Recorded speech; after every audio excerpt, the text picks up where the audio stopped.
سڵاتان لەبێت بینەرانی خۆشەویستی تلڤیزیۆنی کۆمەڵام کاتە و هەموو کاتێکی ژیانتان باش بە بەرنمەیەکی تایبەت بە بۆنەی بایکۆتکردنی یەکگرتوانەی گاڵتەجاری هەڵبژاردننی 11 ڕەشەمە هاتوومەتەوە خزمەتان. ئاگادارن چەند ڕۆژێکی ماوە بۆ بەڕێوەچوونی گاڵتەجاری 12هەمین خولی هەڵبژاردنەکانی مەجلسی شوڕای ئیسلامی و مەجلسی شارزایان واتە خۆبرگان. بڕیار وایە ڕۆژی هەینی 11 ڕەشەمە ئەم نمایشە گاڵتەجارانەیە کە بێگومان دەبێتە یەکێک لە بێڕەونەقترین هەڵبژاردنەکان لە تەواوی تەمەنی کۆماری ئیسلامیدا سەر لە نوێ بێتە سەرشان. هەر لە ئێستاوە بێبایەخی و گرنگ پێنەدانی خەڵک بەم هەڵبژاردنانە وەک ڕۆژڕوونە. خەڵکی ئێران لانیکەم لە ئاخێزە شۆڕژگیرانەکانی بەفرانباری 96 و خەزەڵوەری 98 و دوجاریش لە ئاخێزی چارەنووسازی ژن ژیان ئازادیدا ڕاشکاوانە نای خۆیان بەگوێی ڕژیم گەیان. ئێمە بۆ قسە و باز لەسەر ئەم بابەتە داوامان کردووە لە بەڕێز کاک نیسان نەودینان ئەندامی ڕێبەری حیزبی کۆمونیستی کرێکاری تا لەسەر ئەم بابەتە چەند پرسیارێکی ئاراستە بکەین. بەڕێز کاک نیسانم کاتت باش، زۆر سپاس و بەشداربوونت لەم بەرنامە تایبەتەدا. منیش سڵام عەرز دەکەم لە خەمت ئێوە و بینەرانی خۆشەویستە، زۆر سپاستانەکەم بۆ ئەو داوەتە. زۆر سپاس، بەخێر بیت کاک نیسان گیان. کاک نیسان، با لێرە دەست پێ بکەین گرنگی بایکۆتی گاڵتەجاری بەناو هەڵبژاردنێک کە ئاگادارن ڕژیمی کۆماری ئیسلامی دەیەوێ بەڕێوەی بات، گرنگیەکەی لە چیدایە؟ ئێمە هەروەک خۆتان لە شروعی بەرنامەکە ئیشارەتان پێدا لە شرایەتێکی زۆر متەفاوتە بە نسبەتی هەموو دەورەیەک لەو 45 ساڵە ئەم شانۆگەریە یا گاڵتەجاریە بەرگوزارە بێوە ئەیبینی.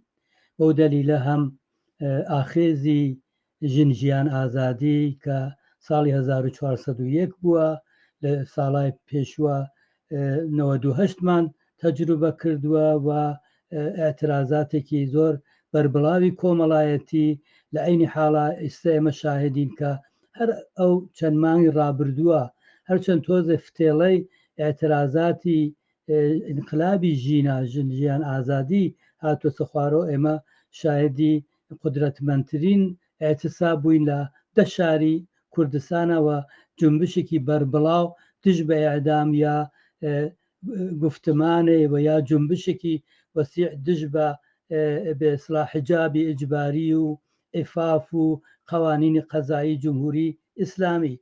و لە عینی حاڵەوە هاوکات ئێمە شاهدی ئاعترازاتێکی زۆر وەسیعین لە مەراکزی سەنعەتی ئێرانە، لە نەوتە، لە فولادا، لە تەواوی مەراکزی تری کاریگەریە کە ئەو ڕۆبینین هەفتەیە حداقل 2 یا 3 ڕۆژ ئەم ئاعترازاتە لەو مەراکزی سەنعەتیە، لە فولادا، لە گازا، لە نەوتە، لە ئەرکانی سالساوە تەواوی ئەوانە ها لە جەرەیانە. بازنشەستەکان کە بەشێکی زۆر لە جامعی ئێرانن بۆ ئاعترازات و هەمیشە ئاڵای ئەم ئاعترازاتە ها بەدەستیانەوە، ئەو ڕۆبینین لە هەفتەیەک 2-3 ڕۆژ لە شکلێکی و کامەڵەن بەربڵاوە لە زۆربەی شارەکانە هەان لەسەر شەقامەکانەوە. ئەم جارە بازنشەستەکانی لەشکری و کشوەری هاوکات بەیەکۆ ئەم ئاعترازاتاکەن و لە بەشهای جۆراوجۆری تری جامعە. خودی ڕۆزنامەی هەممیهەنی جمهوری ئیسلامی بڵاوی کردوەسەوە تەقییمێکی داوەوتویە وانە کە ئاعترازاتی لە ساڵی 1401 دەستی پێکردووە تا ئێستا فقط ژنان بێ، بەڵکو کالندە تەقویمی ئەم ئاعترازاتە زۆر بەربڵاوتر بووە لە حتا مەسئلەی حجاب و ئەو شعارانەوە لە خیزشی مردمی ژنجیان ئازادیە بڵاو بووەسەوە. شتێک بە عنوانی عەلەیهی تەبعیز، عەلەیهی نژاد پەرستی، عەلەیهی تەبعیزی جنسی، عەلەیهی تەبعیزی جنسیەتی، ئاعترازاتی کارگەران، بازش تەواوی ئەوانە ئەو هەشتەکانن کە بانترین ڕقەمیان بووە لە ئێرانە. دفاع لە کۆڵبەران بانترین ڕقەمی بووە، یا دژ بە ئیعدام، نە بە ئیعدام و تەواوی ئەوانە. ئەوە شرایەتێکی بە نەزەر من متەفاوتە. لە عینی حاڵە ئێوە چاو لێ بکەن ئەم متەفاوتە ئێمە ئەیبینین لەگەڵ دەورەهای پێشووە، ئەوەیە کە جمهوری ئیسلامی و خامنەی تەلاشەکە ڕژیمێکی یەکدەستتر لە هەموو وەختێک بێسڵاح سەر و سامان پێ بدا.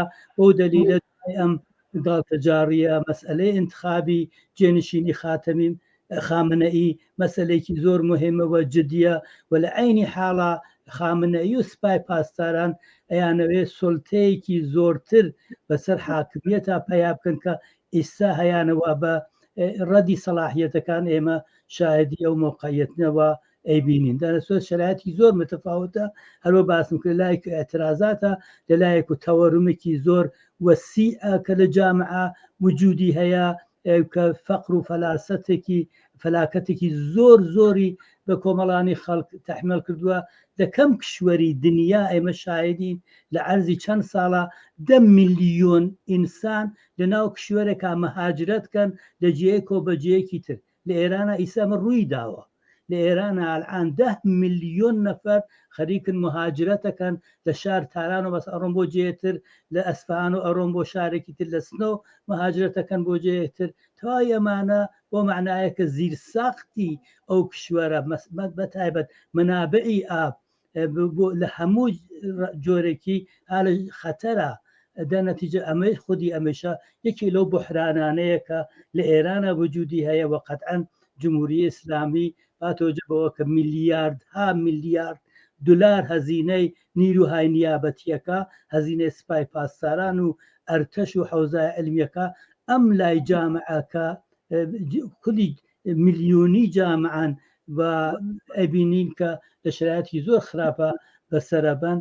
دەرنەتیجە ئەم گاڵتەجاڕیە لە شرایەتێکی وا خەریکە بەرگوزارە بێت کە وەزیەتی اقتصادی کۆمەڵایەتی ژیان و مەعیشەتی کۆمەڵانی خەڵک لە هەموو وەختێک خراپترەوە. ئەزاننیش کە جەمیەتی ئێرانەوە خەریکە ئاتەبان 85 میلیۆنیشە.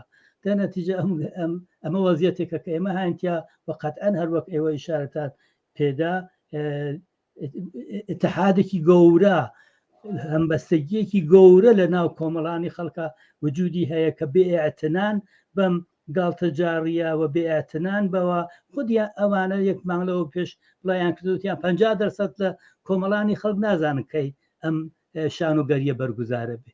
ئەمە وجودی هەیە. بەڵێ بەڕێز کاگنیسان، هەروە خۆشتان ئاماژەتان پێدا دیارە ئاماژتان بە ئێترازاتەکاندا و گرنگتر کە ئەو تەوڕمەی کە ئێستا موجودە لە ئێراندا و خۆشتان باستان کرد. کۆماری ئیسلامی لە قۆناغێکدایە کە هەرچی زۆرتر دەیەوێ دایرەی دەسەڵاتی بەرتەسب دەکاتەوەنی بە عەمدی ژەمکارە دەکات و زۆر یەک لە کەسە نزیکانی خۆی حەزف کرد خواردنی. سەرڕای ئەم خاڵانی کە بۆ خۆشت ئاماژت پێدا بە شەجۆراجۆرەکانی کۆمەلگا کە لە ئێعترازاتدان و ناڕازین ئەم فەقر و هەژاریە کە ئێستا لە ئێراندا موجودە. باشە سەرڕای ئەمانە کاگنیسان ڕژیم دەیەوێت بە شێوەیەک و شگردێک خەڵک کێشێتە بەردەم سندوقەکانی دەنگدان. جمهوری ئیسلامی هەمیشە ڕەوشایەکی زۆر ئبداعی هەیە کە ئەلبەتە ئەمە وەخت ئەم ڕەوشانەوە بەکاریێنێ باسیەکەین لە مەقابڵی جەمیەتی بێسا زیاتر لە 60 میلیۆن نەفەر لە ئێران حەقی ڕەیان هەیە. 60 میلیۆن نەفەر کە لەم 60 میلیۆنە 30 میلیۆن و مقدارێکی ژنانن، 30 میلیۆن و مقدارە کەمێ زۆرتری پیاوانن. خۆ جەمیەتێکی 60 میلیۆنی حەقی ڕەیان بێ لە مەقابڵی ئەو شگرد و ڕەوشانەوە ئێوە پرسیارتان کرد جەمیەتێکی گەورەیە مهمە. باوجودی ئەوە بێسڵا تعدادی سندوقهای ڕێی ئەوانەی وان نەزارەت بکەن بەسەریا لە ئستانهای جۆرا و جۆرا تعدادێکی زۆری ئاگاهانەداناوە. طبق ئامارە ئەم بەیانیە من دیم مەسەڵەن لە ئوستانی فارسە 87,000 نەفەر بنیامی هاوردووە کە نەزارەتکەن بە انتخاباتە. خۆ ئەمە بۆ معنایە کە ئەم 87,000 نەفەرە لە ئوستانی فارسا قەوم و کەس و کاریان و خۆیان بە دەرەجەیەک لە دەوری سندوقهای ڕەیە لەو ئوستانە ئەڵبەتە جەمەکەنەوە. لە عینی حاڵە ئێمە ئەوامڵی بەسیجیمان هەیە، مزدورانی جمهوری ئیسلامیمان هەیە لە کوردستانە و خەریکن بە وەسیلەی ئوسولگرایان جبهەی پایداری ئیسلاح تەڵەبان تەواوی ئەوانە ئەم بێسا تەنووری سەردی گاڵتەجاڕیە گەرمکەن کە ئەمە تەلاشێکی بێهودەیشە. ئەخیران ئەوە شایدن حتمما 275 نەفەر لە ئوسولگرایان و جبهەی پایداری ئیطلاعیەکیاندا وتیانە تەلاش بکەین کە بڕۆین و کۆمەڵانی خەڵک تەشویقکەین بۆ بەشداری لە هەڵبژاردنە کە ڕۆژی ئەم جمعە 11 ئسفەند بەرگوزارە بێ. لەناو خودی ئیسلاح تەڵەبانە دروستە کە جبهەیەکی وەسیعیان نەماوە، بەڵام کەماکان لەم ناولۆلا 110 نەفەر لە ئیسلاح تەڵەبان نامەیەکیان نووسیوە بەناو ڕۆزەنەی گوشایش، بۆ معناکە بڕۆن و گوشایشی بە وجود بێرن و ئەزانن کە تەنووری انتخابات کامڵەن سەردا وەگەرێکیانە بەم ڕۆزەنەی گوشایش ئیسلاح تەڵەبان بێسا تێدادێ لە ئەوانەی وا ئیسلاح تەڵەبانی قەدیمین یا بە هەر دەرەجێ وابەستە بوون پیان لە دەورەی خاتەمی و تا ئێستا ئەوانە کێشنە پای سندوقای ڕێی. وەلایەنی حاڵا زەخت و زۆر و فشاری ئەرتەش لەلایەکەوە بە تایبەت سپای پاسداران و عوامڵێکە ها بە دۆریانەوە. بەنەزەم ئەم گاڵتەجاڕیە ئەم جارە زۆرتر ئەم تیپە تیا بەشداریەکەن و لە ئەلبەتە جەمعیەتێکی زۆر کەمن لە مەقابڵی زیاتر لە 60 میلیۆن کەسانێکە حەقی ڕێیان هەیە لە سەتحی سەراسەری ئێرانە. زۆر باشە کاگنسان، هەمومان ئاگادارین و دەشزانین کۆماری ئیسلامی بۆ هەموو نمایشە هەڵبژاردنانە پێشتر هەموو کەسەکانی خۆی دەستنیشان دەکات بە بژێرەکەوە هەمووشیان هەڵدەبژێردرێن، بەڵام سەرڕای هەمووی ئەمانە بانگەشە دەکات بۆ ئەم گاڵتەجاری هەڵبژاردنە. ئەم بانگەشەیە بۆ چییە؟ ئەوەی کە هەم ئێمە دەزانین و هەم خەڵکیش دەستی کۆماری ئیسلامی بۆ ڕووبووە. بانگەشەی ئەم هەڵبژاردنە کۆماری ئیسلامی چی لە پشتە دەیەوێت چی سابتکە؟ وەکو هەمیشەیە ئەوەڵەن لە پێشوو لە ساڵهای پێشووە دەورەی 11 و دەهمیشنا زۆر پێشووتر تەلاشێک کرد بڵێ دنیا کە من ئیقتدارێکم هەیە، ئەوە نییە مردم تێن بە من ڕێیەدەن و خودی ئەمە ئەم شانۆگەریە تەبدیلەکا بە نمایشێکی ئیقتداری لە نەزەری جەهانیانەوە کە ئیسە لە هەمیشە ئەوە ڕسواترە. لەناو خودی داخلی ئێرانیشە بە نەزەری من ئەمە ناتوانێت هیچ پەیامێک هیچ بێسڵا نوسخەیەکی دڵخۆش کننده ئومیدوار کنندەی ببێت بۆ کۆمەڵانی خەڵک. ئەم نوع هەڵبژاردنە نوعی هەڵبژاردننی 4 ساڵ یەکجارە کە ئێوێ هەر دەورەیەک بەشێک لە جەناحای ڕژیم بێسڵا لە حاکمیەتا بن و ئەم دەورە بە تایبەت یەکدەستبوون یەکێ لەو پەیامانەوە هەیەی لەگەڵ سپای پاسدارانە و ئەوەیشکوە ئێمە شاهدی ئەوزاعی اقتصادی ئێرانی و بحرانێکی اقتصادی و سیاسی تەوەرومێکی بان وەزیەتی مەعیشەتی مردم هەروەک ئیشارەمان پێدا تەواوی ئەوانە ناتوانێت لە هیچ مەجلسێک و لە هیچ نوع هەڵبژاردنێکە چه خوبرەگان بێ چه مەجلسی ئیسلامی جوابی پێ بداتەوە. ئەوە ئەوێ جوابی بگرێتەوە و بڕوا خۆی تەیار کا بۆ دەورەی تر حاکمیت کە بە نظری من زۆر کۆتا مدەتە ئەوەیە کە ڕژیمەکەی حاکمیەتەکەی یەکدەستتر بکاتەوە سەیتەرەی سپای پاسداران بەسەر تەواوی ئوموراتی جامعە زۆرتر بکات تەسەلوتی سپای پاسداران و خامنەئی یەکدەست ببنەوە و لە عینی حاڵە ئەیزانی کە زیاتر لە 50% اقتصادی ئێران هەرژێر دەستی سپای پاسدارانە و ئەم وەزیەتە بە نەفعی ئەو یەکدەستبوونی حاکمیەتە زۆر و زۆرتر بکە و بۆ کۆمەڵانی خەڵک بە نەزەر من هیچ پەیامێکی تیانی و ئەگەر ئێوە خۆتان لە تەبلیغاتی ئەوانە متەوەجێ بوو بێتن یا لەو نەزەرسەنجیەوە بینیتانە شەخص مردم واقعاً بێئەتنان بەم گاڵتەجاڕیە زۆر بێئەتنان لە گفتمانی جامعە هیچ جێگەیەکی نییە. کاگنسان ئێوە باسی تایبەتمەندیەکت کرد دیارە هەروەکو بەڕێزیشتان ئاماژتان پێدا 4 ساڵ جارێک ئەم نمایشە بەڕێوە دەبات تایبەتمەندی ئەم نمایشەیە بڵێن ئەم گاڵتەجاریەی هەڵبژاردنەی ئەم دەورەیە لە چیدایە تایبەتمەندیەکانی چین؟ تایبەتمەندیەکانمان تا حدودێ بە نەزەر من ئیشارە کرد پێدا.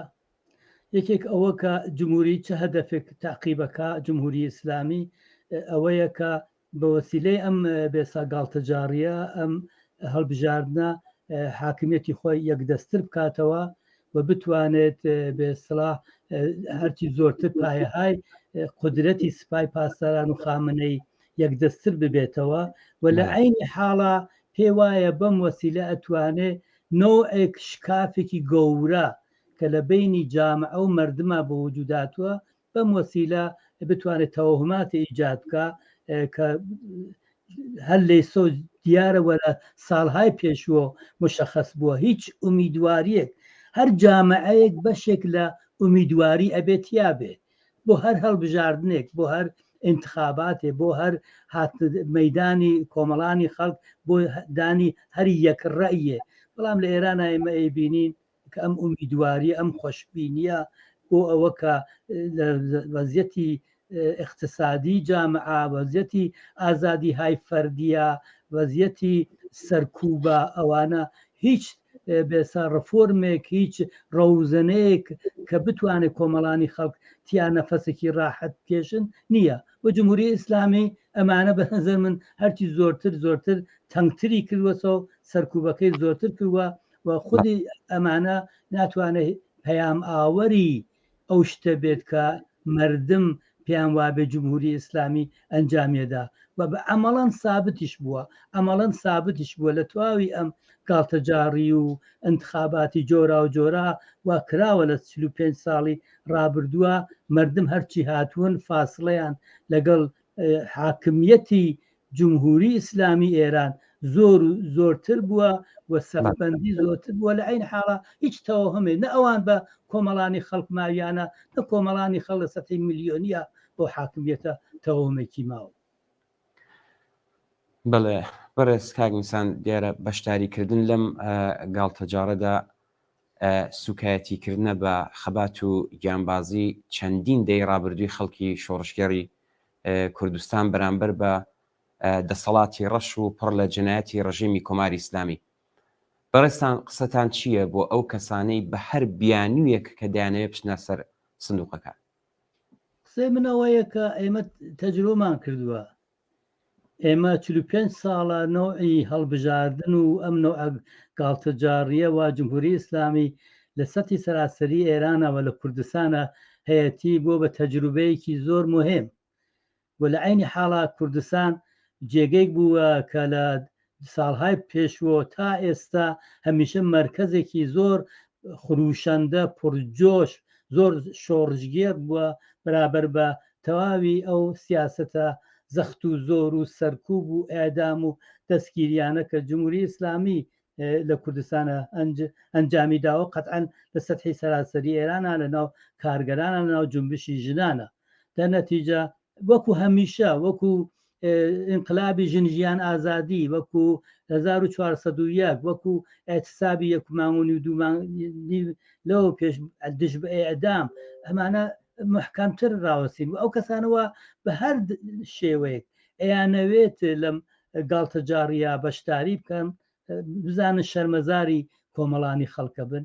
چون جامعەی ئێران و جامعەی کوردستان خانەوادەیەکی گەورەی دادخواهی و جانباختەکانی هەیە. 45 ساڵە لە ئێرانە خانەوادەهای دادخواو گیانبەخت کردووان لە مبارزەیەکی زۆر ئینقلابی و شۆڕشگێران و شەرافەتمەندانە بەرابەر بە تەواوی سیاسەتهای حکوومەتی جنایەتکار و تەبەهکاری جمهوری ئیسلامی ڕاوەستاون. ئەمانە کەم نین، ئەمانە سەدها هەزار نەفرن ئەم خانەوادەی دادخواهانە و جانباختگان لە کوردستانە. نابێ خۆتان شەرمەزاری ئەم مردمەکە، نابێ خۆتان شەرمەزاری کاریگەری بێکار بکەن که کۆڵبەریەکە یا هیچی نییە بۆ معیشەتی خۆی. نابێ خۆتان شەرمەزاری کاریگەرێ بکەن کە ناتوانێت چاوی معالجە بکە و پوڵێکی کافی نییە بۆ معالجاتی خۆی دەسەداتە خودکشی. تەواوی ئەمانە سیمایەکی واقعین. ئەو کەسە سەربەرزە کە نەیەکی گەورە بە حکوومەتی ئیسلامی بدا ئەو کەسە ئەتوانێت سەربەرز بێ و ئەم شۆڕشەوە ئەم ئینقلاب بە ناوی ئەوەوە سەبت بێ کە بەرابەر بە تەواوی ئەم شانۆگەریە و ئەم گاڵتەجاڕیانە کە جمهوری ئیسلامی لە کوردستانایکا بە شێوەهای مختلف لە تەریقی خۆفرۆشان و ئەوانەی وا مزدور و هاوکاری جمهوری ئیسلامی بە شێوەهای جۆرا و جۆر بە تەشوێقی اقتصادیە ماڵیە هەر شێوەیەکتر گەرەکیانە ئەم تەنووری ساردی هەڵبژاردنە گەرم بکەن ئەبێ ڕاوەسن ئەوە مایەی افتخارە بێت بۆ ئێمە هەمومان هەروواکە ئێمە لە ئینقلابی ژنجیان ئازادیە وەرەقەکی گەورەی پڕ افتخارمان ها لە پشتسەرەوە لە سەرحی جەهانیانە مردمی ئێران لەم ئینقلابە لە کوردستانە ئەبێ ئەمەشە تەبیلکەین بە یەکێتر لە ناکامیەکانی جمهوری ئیسلامی و هوشیارانە ڕاوەستین و لە عینی حاڵا بە نەزەر من لە کوردستانە تعدادێکی زۆر سخەنگوو ڕاهبەر بەرچاوکەوتوو خۆشەویست هەن لە شارەکانی کوردستانە ئەمانە توانن نەخش و دەورێکی زۆر مهمیان بێ جوانان ئەتوانن نەخش و دەورێکی زۆر مهمیان بێ کە ئەم تەنووری سرد و سەردی گاڵتەجاڕیە تەبدیل کەن بە خرۆشی ئاعتراز و مبارزە و دوای ئەوە بە یەکگرتووبوون و متحدبوون و ئیدامەی ئینقلابی ژنجیان ئازادی لە هەر فرسەتێکە بمان توانیمانە کردومانە متشەکلتر و متعارضتر ببین بەم نظامی تەبەهکاری جمهوری ئیسلامیە تا سەرنگونی. زۆر باشە بەرز کاگنیسان بڕای ئێوە تا چەند پێویستە لەم سەرودەمەدا سیاست و کردارە جنایەتکارەکانی ڕژیمی کۆماری ئیسلامی ڕوون بکرێتەوە بۆ ئەوەی کەیتر ئیزن بەخۆی نەدات بە سەربەرزی و شانازیەوە بچێتە سەر سندوقەکانی دەنگدان. لەزەمێکی لەو شتانەوە ئەکرێت هەر لە ئێستا ها لە جەرەیانە ئێمە شاهدی اعتراضاتێکی زۆر وەسیعین لە زیندانەکانە لە ناو شارەکانە دژ بە ئیعدام لە کشوەرهای ئەوروپایی و ئەمریکا و کانادا و جێگەری جۆرا و جۆرە خۆ ئەمە یا اعتراضاتی وا لە داخلی ئێرانە وجودی هەیە. ئفشای جمهوری ئیسلامی ڕۆشنە ئفشا شدەیە هیچ شتێکی نییە کە پنهان بێت کۆمەڵانی خەڵک هەموو شتێک ئەزانن ئەوەی واتێتە سەر شەقام بازنشەستەیە لە شاری سەقز یا لە ئیسفەهان و تاران و شیراز و ئەڵێ ئێمە کەرامەتی ئینسانیمان ئەوێ ئەم دەوڵەتە دەوڵەتێکە کە گیفانی مردم خاڵیەکە بۆ معنایەکە هەموو شتێکی لێ ئاشکرایە هەموو ژیانی چوەسە ژێر سوئالی فەخر و فەلاکەت و نەداری لە نەتیجە بەنظر من مهم ئەوەیە کە ئەو ئاعتراضاتە وا ئیستا هەیە ئەگە بازنشەستەیەکە ئەگە کارگەرانێکات ئەگەر جوڵانەوەیکەیە دژ بە ئێدام لە هەر کوێکەیە بەنظر من پەیوەستبوون تەقویەتی بەیانیەدان و بە هەر شێوەیەکی ممکن بێسڵا بتوانین ئێمە ئەبێ جەهەتێک لە کوردستانە بە تایبەت تاقی بکەین متشەکل بوونی خۆمانە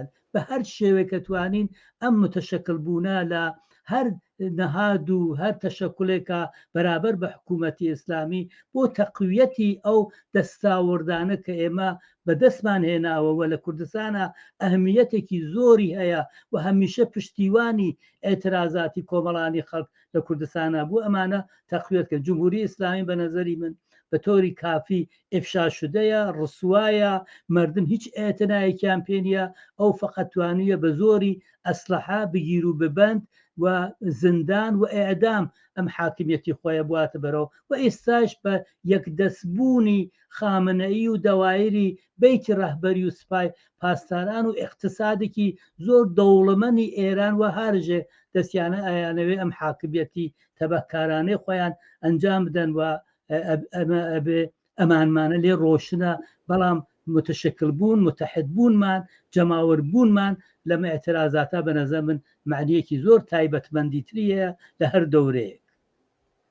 زۆر باشە بەرز کاگنیسان من پرسیارێکم نییە خۆتان لە کۆتاییدا ئەگەر دەتانێت ئاماژە بە شتێکی نەوتراو یا شتێکی گرنگتەن فەرموو. ئیشارەمان پێدا بەڵام زۆر سپاس من هێشتا جارێکی تر دووپات یەکەمەوە تکاتان لێکەین حتمما ئەگەر ئەو تعدادە لە کەسگەرێکە احتماڵاً لە دەوایری بێسا مزدورانی جمهوری ئیسلامیە هەن لە دەوایری سپای پاسداران و کەسگەری وا هەن لە کوردستانە و ئەیانەوێ بە هەر دەرەجێک بێسا لەو گاڵتەجاریە بەشداری بکەن تەشویقیانکەن کە بەشدار نەبن خۆیان شەرمەزاری کۆمەڵانی خەڵک نەکەن جمهوری ئیسلامی ڕسواترە لە هەموو دەورەیەک ئەم جارە بە کارنامەیەکی کامەڵەن جنایەتکارانە و ڕەش و کەسیفی هەیە ئێمە فراخانی ئێمە ئەوەیە کە تەواوی ئەو گاڵتەجاریە بەسەر جمهوری ئیسلامیە خراپ بکەن. بەڵێ بەڕێز کاگنیسان نەودینان ئەندامی ڕێبەری حیزبی کۆمونیستی کرێکاری زۆر زۆر سپاس بۆ بەشداریتان لەم بەرنامە تایبەتدا. منیش لە ئێوە زۆر سپاس دەکەم مەوەفەق بن. هەر بژین زۆر سپاس. بەڵێ بینەرانی ئازیز هەرە و جۆرەی کە میوانی بەڕێزیشمان ئاماژەی پێدا دەنگدان بەم گاڵتەجاڕی هەڵبژاردنە دەنگدانە بە درێژکردنەوەی تەمەنی نیگریسی کۆماری ئیسلامی دەنگدانە بە بێکاری و کاری مناڵان دەنگدانە بە ئەتیاد و لەشفرۆشی دەنگدانە بە سەرکوت و ئێعدام و دەنگدانە بە چەوسانەوە و چینایەتی و نەتەوەیی و ئاینی کەوایە کۆمەڵانی ئازادی خوازی کوردستان دەنگ مەدەن بە دروشمی هەمومان یەکگرتوانە بایکۆت بێت تا بەرنمەیەکی تایبەتی تر هەر بژی مەشادی.